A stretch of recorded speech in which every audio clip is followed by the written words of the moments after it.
Dr. David Klee has over 30 years' experience as both a teacher of the flute and as a professional musician.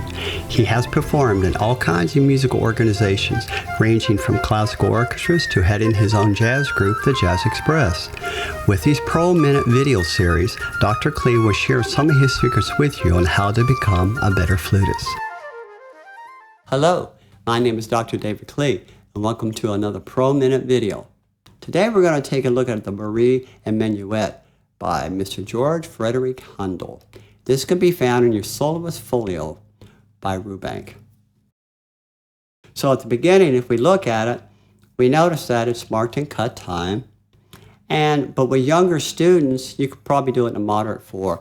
Da dee da dee da da da da da da da dee da da da da da da da da, and that would be probably just fine. If you're a little more advanced, maybe you could try to do it in cut time. Da dee da dee da da da dee da da da dee da da da da da da da da. But either way, depending upon your age and stage, will work just fine for you. So stylistically, I like to think separated versus real short with the staccato notes.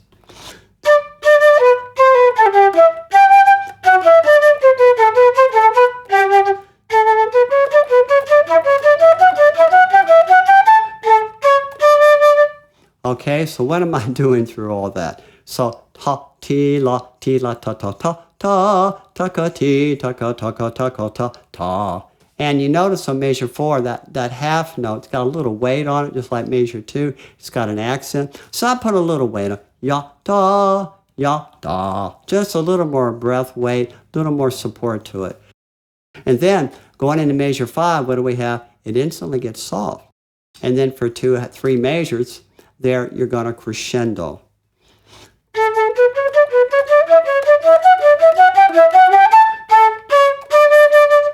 Alrighty, so now when you get to measure 9, it's marked mezzo forte.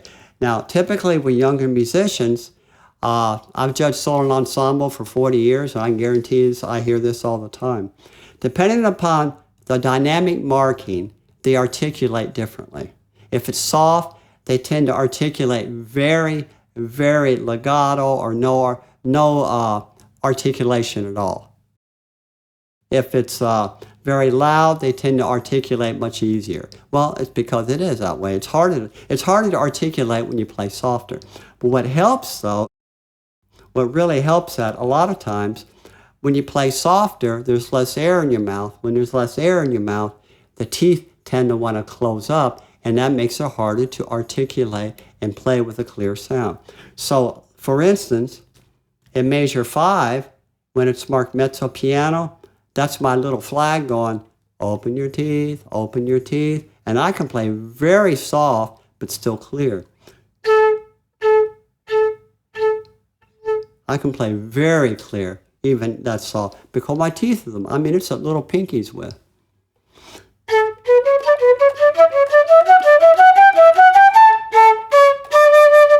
Alrighty, so then when we get to measure 9, it's mezzo forte, it's a little less loud, so I still keep my teeth open.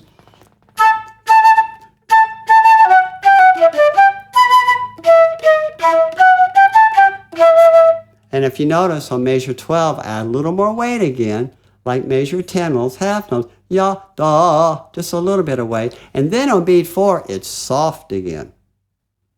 So then, so you have to open your teeth, support from your diaphragm, and you'll be able to get that out. And then, going into measure 15, there's a word called crescendo. So what we're doing here, measure 15, 16, 17, and 18, we're crescendoing up to forte, which is on the downbeat of 19. So you want to start nice and soft. What I like to do, particularly my younger students, I like them to practice what's the loudest you can play a particular dynamic marking with quality sound. So like measure 19, the downbeat, the forte, okay? And then what I do, I have them back it down soft enough so that when they get from 15 to 19, it sounds like they got louder, okay? So because loud is relative to what you're doing at the moment. So let's say at 19, I can play like that. Well, at 15, I want to really get it down like that. And what will happen, the pianos will be right there with it. They have a soft pedal, so they can get right down there with you. And then what will happen when you get to 19, 20, 21, B2 of 19, it instantly gets soft, and you're crescendoing again into 21, which is the big ending here. Okay, so like I'll start with the pickups of 15.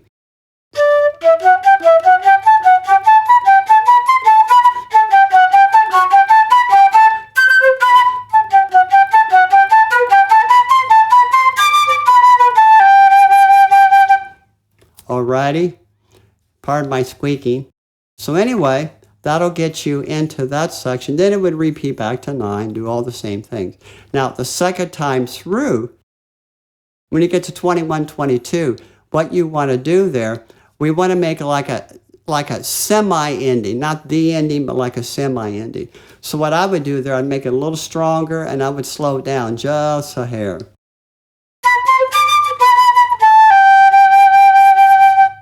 And then you would take just enough time for the pianist to turn a page if they have to, and for you to take a breath. Then you immediately go into the minuet.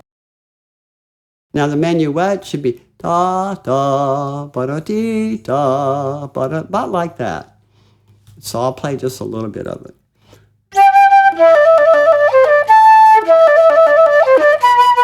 So what on earth am I doing there? Okay. Now remember, I told you earlier, this is written during the Baroque period. The Baroque period is approximately 1685 to 1750, roughly in those years. Well, the way they styled the music, they would have played trills differently than we do today in modern band music. Okay, modern band music, if you see the D, you just do an E, da-da-da-da-da-da, and you're done. Okay. Back then, they have to prepare the trill, execute the trill, terminate the trill. There's actually 3 steps. So what happens is, what's the trill note you go to?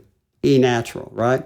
You would actually start on the E, then go to the D, then trill the D, and then stop on the D, and then go on. So I'm going to try it real slow for you. I'll do it again. So you hear him, I'm going G, E, D, trill, stop, la, da, da. Now I'm going to do it a little faster.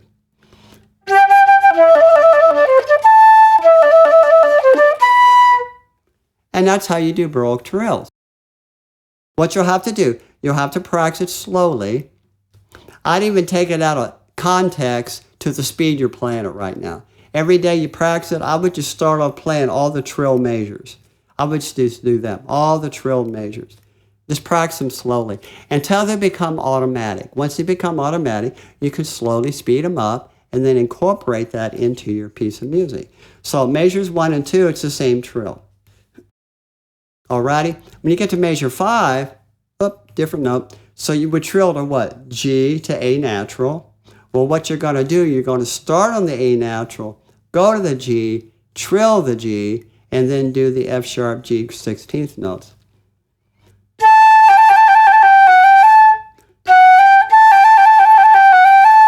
So I'll do it more in tempo. Da da da ya ya ya da da dee. What a lot of students don't do, they don't stop the trill before they play the 2 16th notes, and it sounds like they're playing wrong notes. You want to make sure you start on the A, go to the G, trill the G, stop on the G, and then do the 2 16th notes. Alrighty? Okay, so remember 6 and 7, now we have a decrescendo.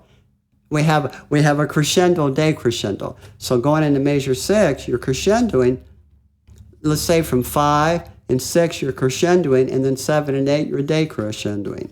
So I'll start on 5.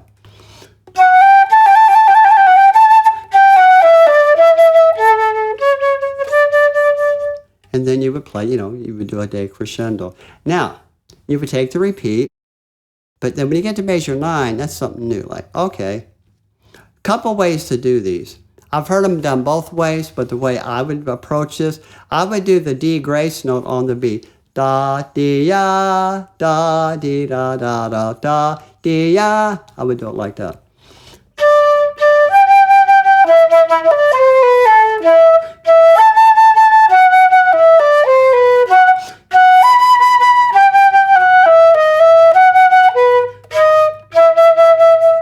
I would probably do it like that. Another way I've heard it done is play the D before the downbeat of 2.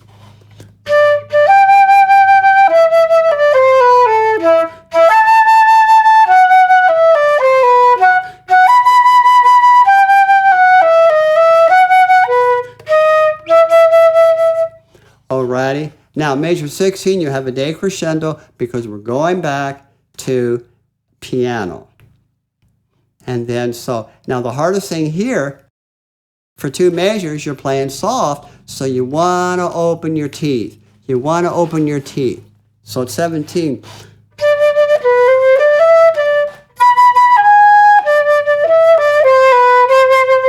Okay, so now 19, there's a big crescendo going into 20, which is forte. And that forte will carry all the way through. It's hard to see on the copy on the screen. That forte will carry through all the way to measure 23, where you're going to decrescendo and go back to piano. So, let me start at 17 and play all that.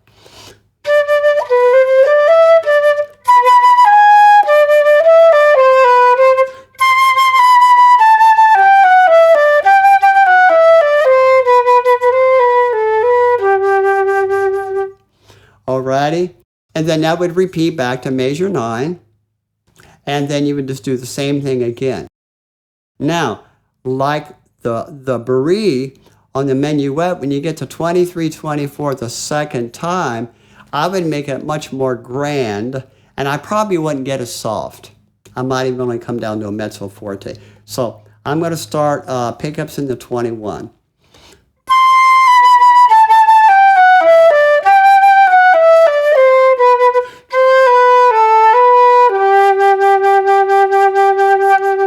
And what that'll do, again, that'll make it sound like a real ending.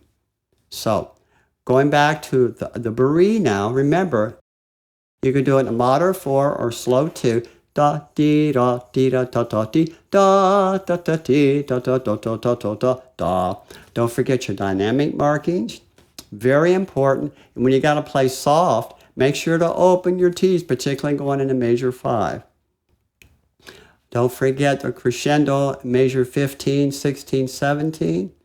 The second time through the BOURREE, around measure 21, 22, make sure to do it a little slower, a little grander. That way it'll sound like a finalis.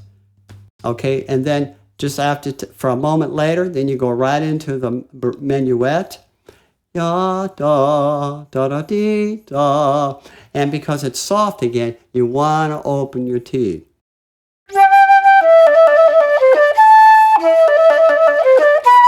Then you would crescendo into measure 3, decrescendo at the end of measure 4, crescendo measure 5, measure 6, decrescendo measure 7 into 8.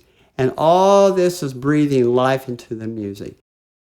Measures 9 and 10, da, dee, ya, dee, da, da, da, da, dee, da, ya. You could do it that way. Some people go da, dee, ya, dee, da, da, da, da, dee, dee, ya. It could be done that way. And then again, watch the dynamics, watch all the crescendos. The second time through the Menuet, make sure on measures 23, 24, you slow it down, make it more grand and more like a real ending. Alrighty, so I think this will get you going. I actually, on my doctorate degree while I was studying, I had to play an entire Handel piece, a complete Handel sonata on a real Baroque flute. They actually had one at the University of Georgia, and I got to play it. And it's quite an experience. A Baroque flute is just like a modern recorder. You have 6 holes for your main 3/6 fingers, and then you have only an E flat key. So if you think about it, what about G sharps, A sharps? You had to do all kind of interesting fingerings. Yeah, so it was definitely a learning experience for me. So anyway, I think you're on your way. Feel free to email me when you play these for different competitions. Let me know how you did. I'd be real tickled to hear, how well you're doing and everything. And so until the next time, this is Dr. David Klee, and we'll talk to you later. Thank you very much. Bye-bye.